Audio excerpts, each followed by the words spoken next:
दयापात्रं दीभक्त्यादि गुणार्णवं यदीन्द्र प्रवणं वन्दे रम्यजामाधरं मुनिं रम्यजामात्रयोगीन्द्र पादरेखामयं सदा तथा यत्तात्मसत्तादिं रामानुज मुनिं भजे लक्ष्मीनाथ समारंभां नाथयामुनमध्यमाम् अस्मदाचार्यपर्यन्तां वन्दे गुरुपरम्परां यो नित्यमच्युतपदाम्बुजयुग्मरुग्मव्यामोहतस्तदितराणि तृणाय मेने अस्मद्गुरोर्भगवतोऽस्य दयैक सिन्धोः रामानुजस्य चरणं प्रपद्ये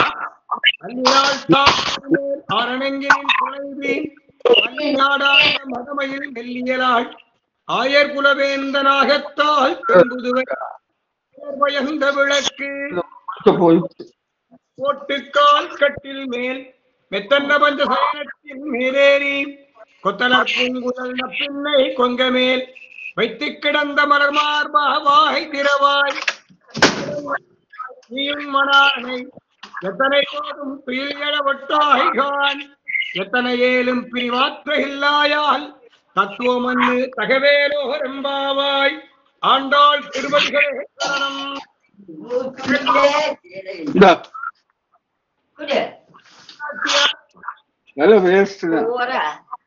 துளசி காரணோத்பவாம்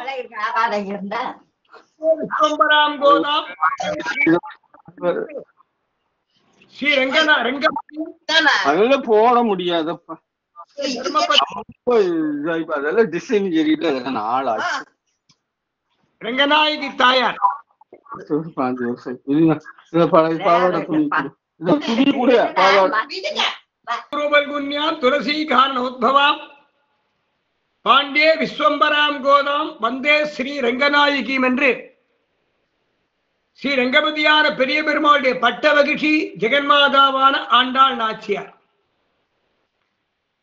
தாயாருடைய அவதாரம் என்பது கலி பிறந்து நம்மாழ்வார் சில தினங்களிலே அவதாரம் பண்ணினார் என்று நம்முடைய அவதார ரகசியம் என்கிற கிரந்தமும் பூர்வாச்சாரிய குரு பரம்பரை முதலான கிரந்தங்களும் பகர்கின்றன. நம்மாழ்வார் அவதரித்து சில வருஷங்களிலே பெரியாழ்வார் அவதாரம் பண்ணினார். பெரியாழ்வாருக்கு பெண் பிள்ளையாய் 5 குடிக்கொரு சந்ததியாய் ஆழ்வார்கள் தம் செயலை மிஞ்சி நிற்கும் தன்மையளாய் பிஞ்சாய் பழுத்தாளை ஆண்டாளை பக்தியுடன் நாளும் வழுத்தாய் மனமே மகிழ்ந்து என்று எல்லோரும் மகிழ்ந்து கொண்டாடும்படியாக பெரியாழ்வாருக்கு பெண் பிள்ளையாய் தாயார் அவதாரம் பண்ணார்.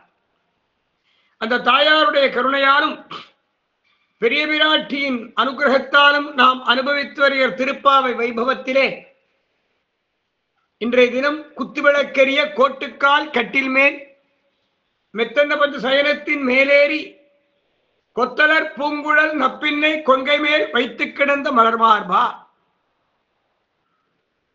என்று கண்ணனம்பெருமானை துயில் உணர்த்துகிறார்கள். நேற்றைய பாசுரத்திலே உந்து மதகளித்தன் ஓடாத தோல்வலியன் நந்தகோபாலன் மருமகளே நப்பின்னா என்று நப்பின்னை பிராட்டியை அழைத்தார்கள். இன்றைய பாசுரத்திலே சர்வ சுவாமியான கண்ணனம்பெருமானையும் அவனுக்கு பிரியமானவளான நப்பின்னை பிராட்டியையும் அழைக்கிறார்கள். மதகளித்தன் பாசுரம் மிக விசேஷமான பாசுரம். உந்து மதகளித்தன் மத களிர் என்றால் யானை, மத களிர் என்றால் மதம் பிடித்த யானை. மதம் பிடித்த யானைகள் கூட, அதாவது பலமான யானைகள் கூட திருவாய்ப்பாடி இடையர்களுக்கு செல்வமாக விளங்கின. அந்த காலத்தில் சொல்லுவார், மாடு கட்டி போரடித்தான் மாளாதோவென்னு, ஆனை கட்டி போரடிக்கும் தேசம் நம்முடைய தேசம்னு சொல்லுவார். அதுபோல திருவாய்ப்பாடி மக்களுக்கு பசுக்களும் கூட்டமாக எருமை மாடுகளும் கூட்டமாக செல்வங்களாக திகழ்ந்தன. அதுபோல யானை கூட்டங்கள் உந்து மத களிறு மதநீரை உந்தக்கூடியதான கம்பீரமான ஐராவதம் போன்ற யானை. ஒரு யானையா 2 யானையா, பல யானைகள் இருக்கு. உந்து மதகளித்தன். ஓடாத தோல்வலியன் நந்தகோபாலன்.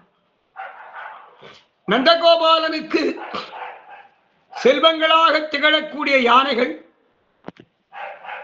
அந்த யானைகளுக்கு இரட்சகன் நந்தகோபன். உந்து மதகளித்தன். மதங்களை மத நீரை சொரியக்கூடியதான மஸ்தகத்தை உடைய யானைகளை செல்வமாக உடையவன். ஓடாத தோல்வலியன். வீரதீர பராக்கிரமம் உடையவன். வீரத்திலே சிறந்தவன். எதிரிகளை ஓட ஓட விரட்டக்கூடியவன். பலசாலி. தன்னுடைய மக்களான எதுகுலத்து மக்களை எந்தவித தீங்கும் நேர்ந்துவிடக் கூடாது என்பதற்காக கண்ணும் கருத்துமாக தன்னுடைய புஜபலத்தாலே ரட்சிக்கக்கூடிய ஒரு திறன் உடையவன். ஓடாத தோல் வலியன். மிகுந்த தோல் வலிமையை உடையவன்.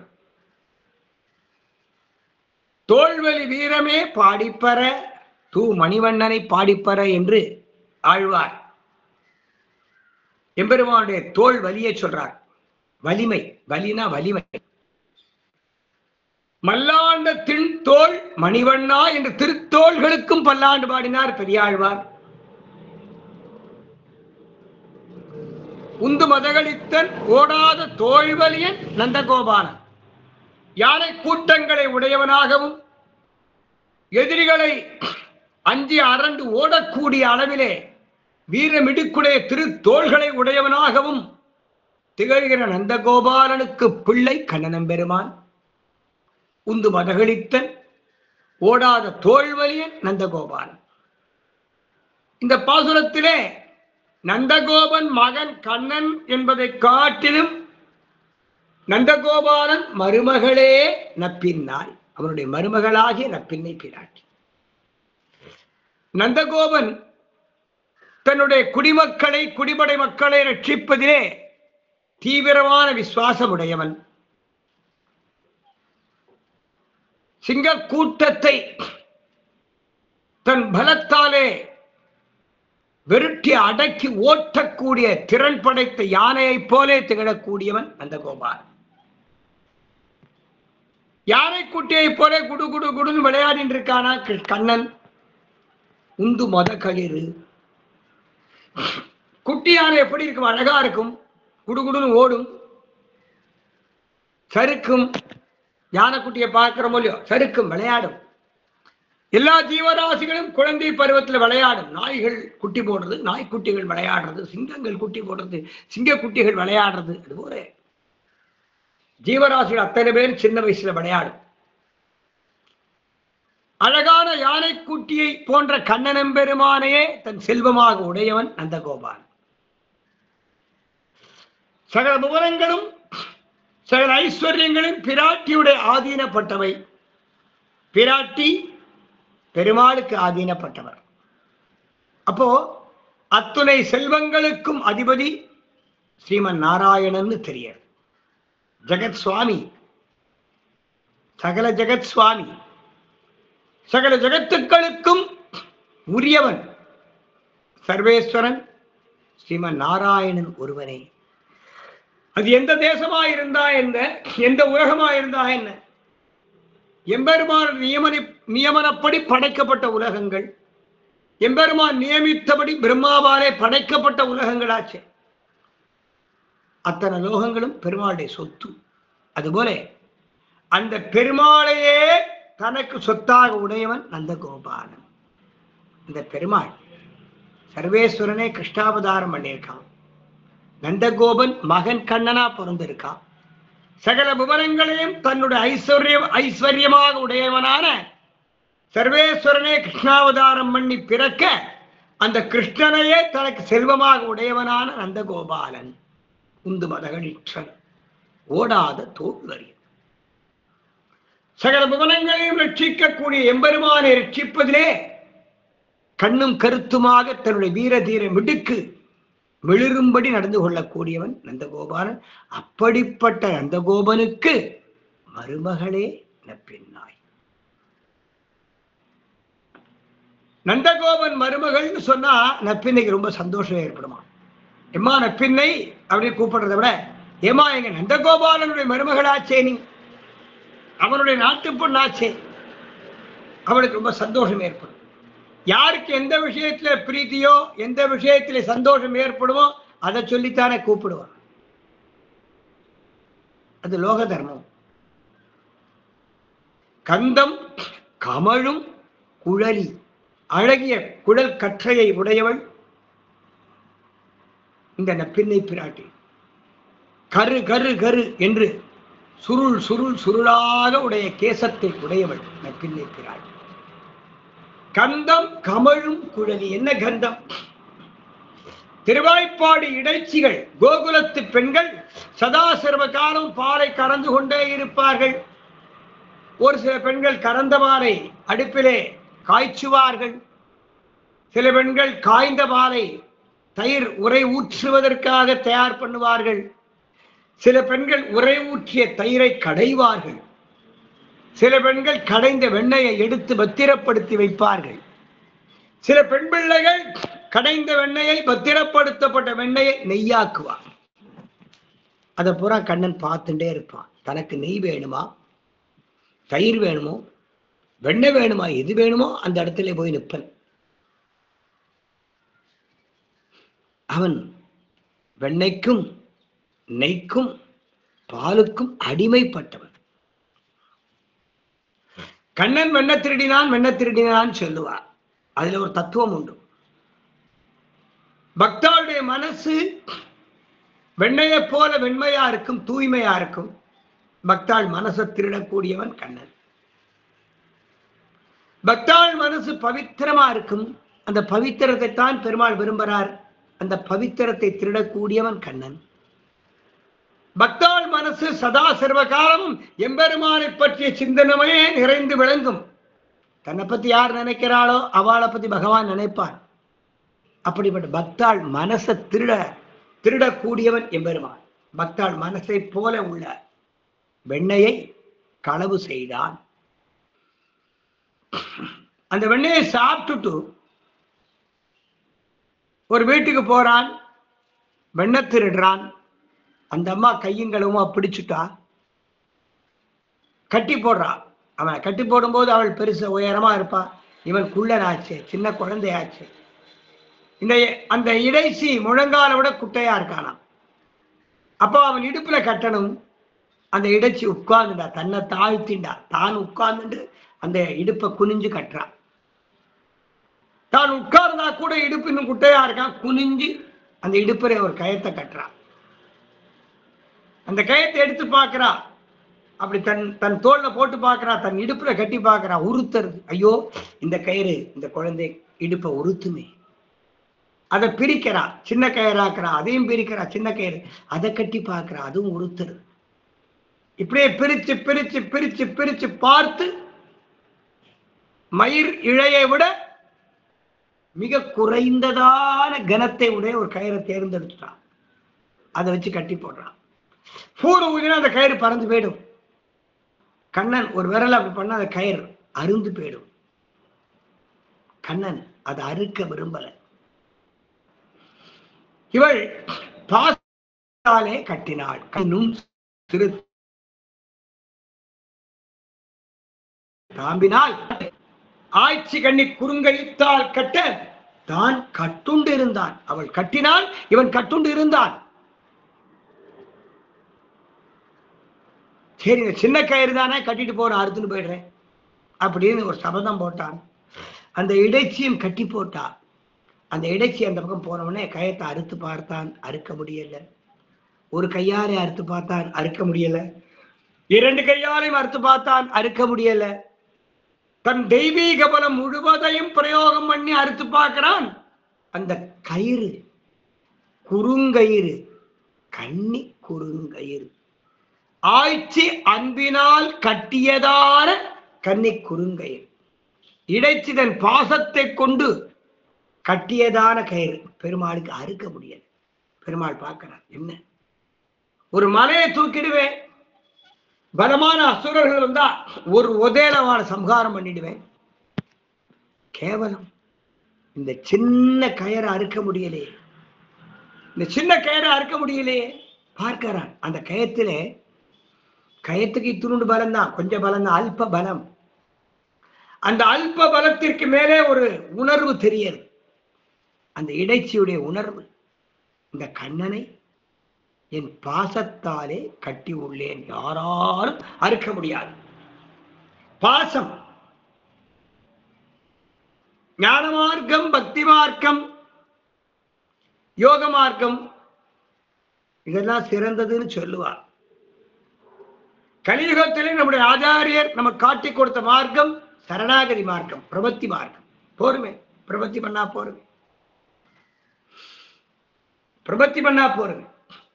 இந்த இடைச்சியானவள் சுவாபாவிகமாகவே பிரபத்தி பண்ணினவள், சரணாகதி பண்ணினவள், பிரபத்தி பண்ணினவள், இயல்பாகவே பிரபத்தி பண்ணினவள். அந்த பிரபத்தி பண்ணியதன் காரணத்தாலே இந்த கயிறு கண்ணனுக்கு இடுப்ப உருத்துமோ உருத்துமோ உருத்துமோன்னு பயந்து பயந்து பயந்து அந்த கயத்தை பிரிச்சு பிரிச்சு பிரிச்சு சின்ன கயிறாக்கினாலாம். ஆய்ச்சி கண்ணி குறு கயிற்றால் கட்ட தான் கட்டுண்டிருந்தான்.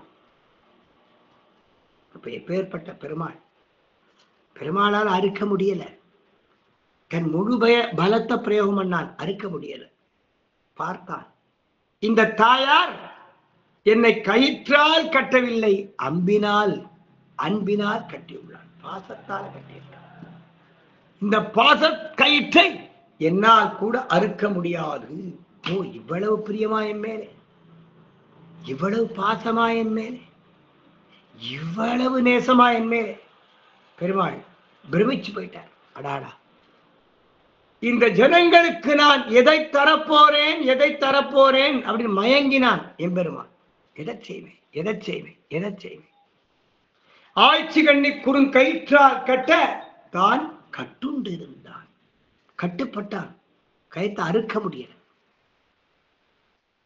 அப்படிப்பட்ட திருவாய்ப்பாடி மக்களுக்கு தலைவனாக உள்ளவன் நந்தகோபாலன். அந்த நந்தகோபாலன் மருமகள் நப்பின்னை, கந்தம் கமழும் குழலி நப்பின்னை. அந்த இடைச்சியானவள் குனிஞ்சு கீழே உட்கார்ந்து குனிஞ்சு அந்த குட்டி கண்ணன் இடுப்பிலே ஒரு கயத்தை கட்டினாள். அந்த கண்ணன் பார்த்தான், நீ இந்த கயத்தால என்ன கட்டலையே, பாசத்தாலனா கட்டியிருக்க, பாசத்தால கட்டியிருக்கே. நான் என் மீது உள்ள பிரியத்துக்கு நான் என்ன கைமாறு செய்வேனோ என்று அந்த வெண்ணையை நக்கி நக்கி திருடி தின்னான். திருடி தின்னும் போது புறங்கையை நக்கறான், கையை நக்கறான். அந்த எச்சக்கை வெண்ணெய் ஓட்டின கையோடு அந்த இடைச்சிய தலையை தடவினான். அம்மா, நீ எவ்வளவு அழகா இருக்க, உன் முகம் எவ்வளவு பிரகாசமா இருக்கு, உன் கண்கள் எவ்வளவு நன்னா இருக்குன்னு சொல்லி தலையை தடவறான்.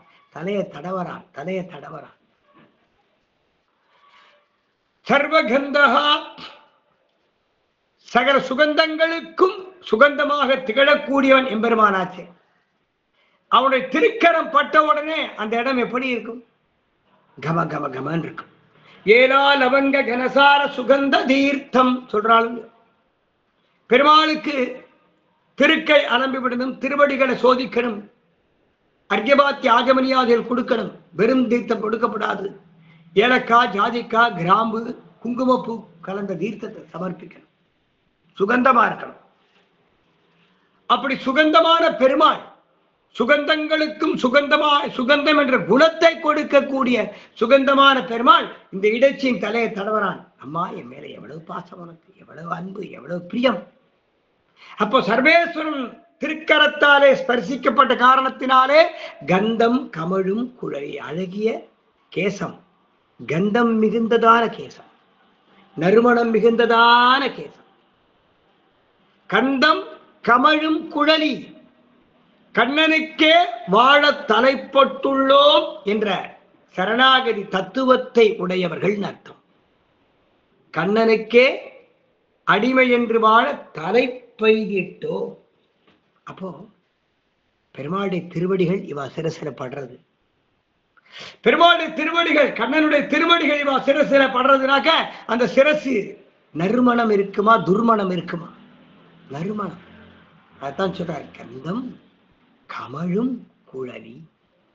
சர்வேஸ்வரன் திருவடிகளே நினைச்சிட்டு இருப்பான். கண்ணன் கண்ணனுடைய சிரசிலே தங்கள் கையை வச்சு இவா தடவுவா, இவா தலையில அவன் கையை வச்சு தடவுவான். அப்படி சகா அந்த பெண் பிள்ளை கேட்கிறா, என்னவா சீக்கிரம் வந்துட்டு, உதயம் ஆனவுடனே நான் எழுந்திருந்து வரேனே, இன்னும் உதயமே ஆகலை என்று சொல்றான். எழுப்ப வந்த பெண்கள், இது பிரம்ம முகூர்த்தம் வந்துருத்தோம். கோழி அழைத்தனகான், எங்கும் கோழி அழைத்தனகான், வந்தெங்கும் கோழி அழைத்தனகான். காலம்பர கோழி கூவும் போலியோ, பிரம்ம முகூர்த்தத்திலே கோழி கூவும், கோழி அழைக்கும். இந்த திருவாய்ப்பாடி முழுக்க உள்ள எதுகுலத்தவர்கள் வீட்டிலே தோட்டத்திலே உள்ள கோழிகள் அழைக்கின்றன. உதயத்திற்கு அடையாளமாக அழைக்கின்றன. வந்து எங்கும் கோழி அழைத்தனகான். சொல்றா, நீங்கள்லாம் எழுந்திருந்து வந்தேன், உங்களுடைய சப்தத்தாலே இந்த கோழிகள் தூக்கத்தை தொலைத்து உங்கள் முக ஒளியை பார்த்து சூரியன் வரப்போகிறது என்று பிரமித்து உதயத்திற்கு அடையாளம் என்று விபரீதமாக நினைத்து கூவுகின்றன. இன்னும் உதயமாக இல்ல, உங்க முக ஒளியை பார்த்து சூரியன் வரப்போறான்னு நினைச்சு கூவிடுத்து. மாதவி பந்தல் மேல் பல்கால் குயிலினங்கள் கூவின.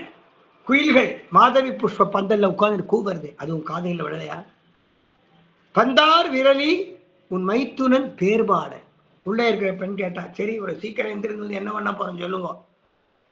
பந்தார் விரலி, தன் 5 விரல்களுக்கு இடையிலே ஒரு பந்தை பிடித்துக் கொண்டு அந்த பெண் தூங்குறாளாம். இந்த பாசுரத்தாலே அழைக்கப்படக்கூடிய பெண் பந்தார் விரலி. கண்ணனம் பெருமானும் இந்த பெண் பிள்ளையும் யமுனா நதி கரையில விளையாடுறான். நிறைய புஷ்பங்கள் பூத்திருக்கு. அந்த புஷ்பங்களை பூரா பறிச்சு அதை சரமா கட்டி, அந்த சரத்தை பந்தா கட்டி, பூப்பந்து ஒருத்தர் மேல ஒருத்தர் எரிஞ்சு விளையாடுறான். ஜெயிச்சவாளுக்கு 2 பந்தும் சொன்னோம். தோத்து போனவாளை ஜெயிச்சவா ஒரு மரத்துல வச்சு கட்டுவா. அந்த பூ பந்த பிரிச்சு ஒரு பந்த கையில வச்சுப்பா. அதுபோல கம்பநாட்டாழ்வார் சொல்லாத விஷயத்தை, வால்மீகி சொல்லாத ராமகாதையை ஆழ்வார் சொல்றார். அல்லியம்பூ மலர்கோதாய் அடிபணிந்தேன் விண்ணப்பம் சொல்லுகேன் கேட்டருளாய் துணை மலர்கண் மடமானே என்று பெரியாழ்வார் ராமனுக்கும் சீதைக்கும் நடந்த சம்பாஷணைகள் ஒவ்வொருத்தரும் அனுமார்த்து சொல்றார். தூது அனுப்பும்போது சொல்றார், அல்லியம்பூ மலர்கோதாய் அடிபணிந்தேன் விண்ணப்பம் சொல்லுகேன் கேட்டருளாய் துணை மலர்கண் மடமானே. இது ஹனுமன் வார்த்தையா சொல்றார். ஹனுமான் சீதா தாயார் தேடின்னு போறார். பெருமாள் நியமனப்படி இலங்கையில இருக்கா தாயார் கண்டுபிடிச்சுட்டார். தாயார் போய் சொல்லணும், நான் ராமதாசன்னு சொல்லணும், ராமதூதன்னு சொல்லணும். தாயார் நம்பணுமே. நெற்றி நிறைய திருமண் காப்பு, சிறிய திருவடி. தாயார் போய் சேவிக்கிறார். அல்லியம்பூ மலர்கோதாய் அடிபணிந்தேன் விண்ணப்பம், திருமண் காப்பு, திருவடி சேவிக்கிறார். அல்லியம்பூ மலர்கோதாய் எல்லியம்போ நெருதிருத்தல் இருந்ததோர் இடவகையில் மல்லிகை மாலை கொண்டு அங்கு ஆர்த்ததுமோர் அடையாளம். சரையூ நதிக்கரையில தாயாரும் பெருமாளும் ஏகாந்தமா விளையாடிட்டு இருக்கார். அப்படி விளையாடும் போது பெருமாள் தோத்து போயிட்டார். ராமபிரான் தோத்து போயிட்டார். சீதா தாயார் ஜெயிச்சுட்டார். அந்த பந்தயத்தில் ஒரு கட்டுப்பாடு உண்டு. தோத்து போறவாளை ஜெயிச்சவா அந்த மரத்தோட வச்சு கட்டணும். பூப்பந்த பிரிச்சு மரத்தோட கட்டணும். அதுபோல சீதா தாயாரும் சக்கரவர்த்தி திருமகனும் ஏகாந்தமாக விளையாடி கொண்டிருக்கும் போது பூப்பந்தாலே சக்கரவர்த்தி திருமகன் ராமன் தோற்றான். சீதா தாயார் ஜெயிச்சுட்டா. ஜெயித்தவர்கள் தோற்றவர்களை ஒரு மரத்தோட கட்டணும். ராமனை கட்டி போட்டான். அல்லியம்பூ மலர்கோதாய் அடிபணிந்தேன் விண்ணப்பம் சொல்லுகேன் கேட்டருளாய் துணை மலர்கண் மடமானே. எல்லியம்போ தினிதிருத்தல் இறந்ததோ இடவகையில் மல்லிகை மாலை கொண்டு அங்கு ஆர்த்தது மோர் அடையாளம். மாலை மாலை மல்லிகை மாலை கொண்டு அங்கு ஆர்த்தது மோர் அடையாளம். அனுமான் சொல்வதாக பெரியாழ்வார் சொல்றார். ஒரு மல்லிகை சரத்தால பெருமாளை கட்டி போட்டாலும் சீதா தாயார். அதுக்கு வந்துட்டான். எங்க ராமனக்கானும் மக்கள் பூரா தேடுறான். அயோத்தியா மாநகர் பூரா தேடுறான். அங்க சரையூ நதிக்கரையில ஒரு நந்தவனத்துல கட்டி போட்டிருக்கா சீதா. அல்லியம்பூ மலர்கோதாய் அடிபணிந்தேன் விண்ணப்பம் சொல்லுகேன் கேட்டருளாய் துணைமலர்கண் மணமான எல்லியம்போ தினிதிருத்தில் இருந்ததோர் இடவகையில் மல்லிகை மாலை கொண்டு அங்கு ஆர்த்தலும் ஓரடையான். மல்லிகை மாலை கொண்டு கட்டி போட்டான்.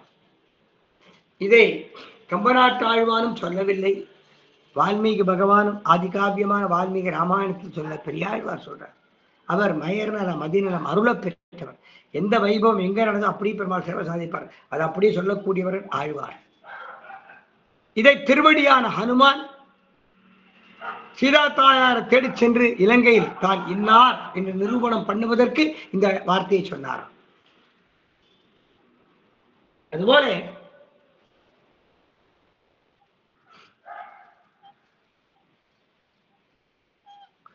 பந்தார் விரலி நப்பின்னை பிராட்டியும் நீயும் பந்து விளையாடி கண்ணனும் பந்து விளையாடி இருக்கா. அந்த பந்து விளையாடினதுல கண்ணன் தோத்து போயிட்டான், நப்பின்னை பிராட்டி ஜெயிச்சுட்டா. அவனை தோற்றதுக்கு அடையாளமாக யமுனா நதிக்கரை நந்தவனத்துல கட்டி போட்டாளாம் ஒரு பூப்பந்த பிரிச்சு. அந்த பூவாரை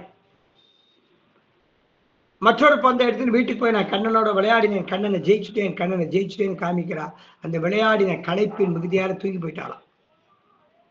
அந்த நப்பின்னை பிராட்டி தூங்கிய விஷயத்தை இங்க சொல்ற.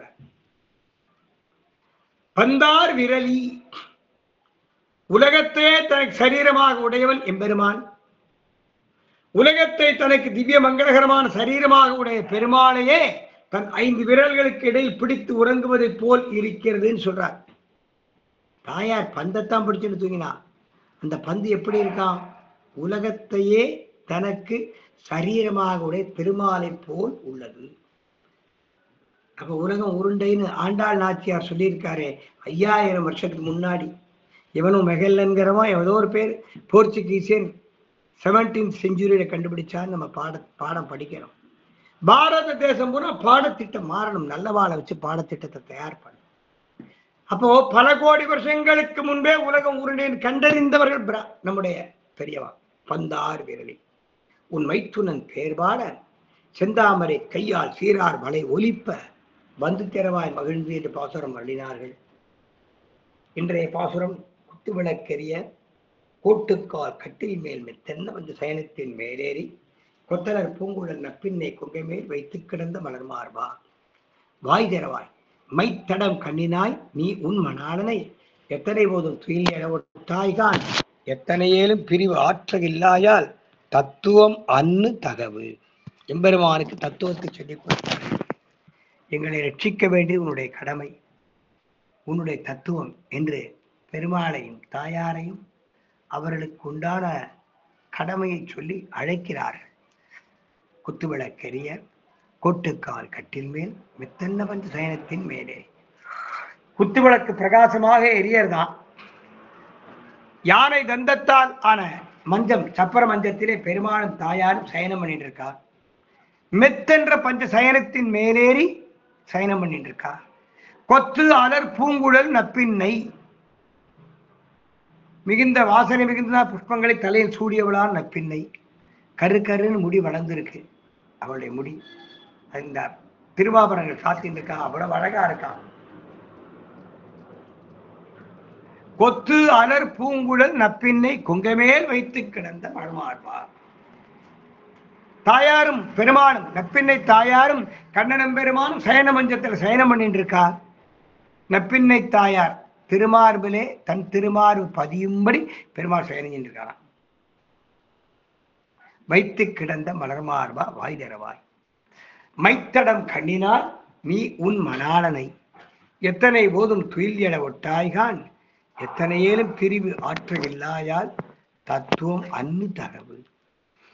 இப்படி எம்பெருமானை ரட்சிப்பதற்காகவே பிறந்து வைத்தவர்களான திருப்பாவை பெண்கள் நமக்கு என்ன தத்துவம், எம்பெருமானுக்கு என்ன தத்துவம் என்பதை இந்த பாசுரத்திலே காட்டிக் கொடுக்கிறார்.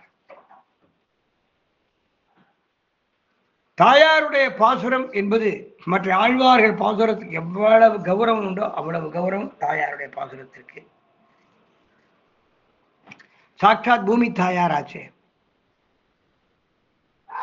எத்தனை போதும் துயில் என ஒட்டாய்கான் எத்தனை ஏலும் பிரிவு ஆற்றையில்லாயால் நப்பின்னை பிராட்டியை விட்டு கணப்பொழுது பிரிந்தாலும் எம்பெருமானு பொறுக்காதான். 33 அமரருக்கு முன் சென்னு சொல்ல போறான். அடுத்த பாத்திரம் குத்து விளக்கெரிய கோட்டுக்கால் கட்டில் மேல் மெத்தன்ன பஞ்ச சயனத்தின் மேலேறி யானை தந்தத்தால் ஆன நவரத்னங்கள் இழைக்கப்பட்ட சப்பர மஞ்சத்திலே அருகிலே குத்துவிளக்கு வெளிச்சம் காட்ட நப்பின்னை தாயார் சயனித்துக் கொண்டிருக்கக்கூடியதாகிய அந்த சப்பரமஞ்சத்திலே தானும் சயனம் பண்ணி கொண்டான். மைத்தடம் கண்ணினாய், மைத்தடம் கண்களுக்கு அழகான கண்கள். அந்த கண்கள் மை வேற வச்சு பாடம் தீட்டி பாடம் ரொம்ப அழகா இருக்குமா. மைத்தடம் கண்ணினாய் நீ உன் மணாளனை எத்தனை போதும் துயில் என ஒட்டாய்கான் எத்தனையேலும் பிரிவு ஆற்றையில்லாயால் தத்துவமன்னு தகவல் என்று பாசுரம் அருளுகிறார்கள். இந்த பாசுரத்தில் விசேஷார்த்தங்களை நாளை அனுபவிக்கலாம் என்று சொல்லி அடியேன் பூர்த்தி பண்ற சன்னதி கைங்கரியத்திற்காக செல்ல வேண்டியிருப்பதாலே நாச்சியார் பரிகரம் திருமணப்பள்ளி கைங்கரியம் இன்னைக்கு பண்ண வேண்டியிருக்கு, தலிகை இருக்க வேண்டியிருக்கு, பல கைங்கரியங்கள் இருப்பதாலே அடியேன் இன்றைய காலக்ஷேபத்திலிருந்து விடைபெறுகிறேன். அடியார்கள் வாழ, அரங்க நகர் வாழ, சடகோபன் தன் தமிழ்நூல் வாழ, கடல் சூழ்ந்த மனுதகம் வாழ, மணவாள மாமுனியே என்னும் நூற்றாண்டிடம் ஆழ்வார் எம்பெருமானார் ஜீய திருவடிகளே சரணம். ஆண்டாள் திருவடிகளே சரணம். ஜெய் ஸ்ரீமன் நாராயணா.